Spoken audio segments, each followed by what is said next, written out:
Ahojte, v tejto lekcii sa zameráme na figury, ktoré sú jednoduché, užitočné a dobre znejú. Osobne ich hrám dvojšľapkou, ale patria aj do repertoáru bubeníkov, ktorí hrajú na dvoch kopákoch alebo obyčajnej single šľapke. Ja vám ukážem 4 základné figury a zvyšok je už na vás.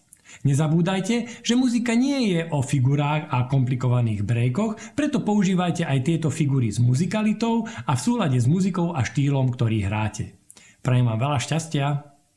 Takže rukoklad je nasledovný. Hráme súčasne obidve ruky a pridáme dve nohy.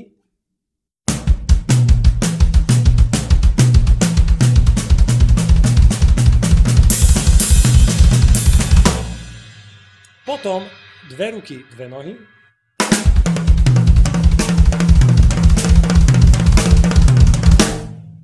Potom 3 ruky, dve nohy.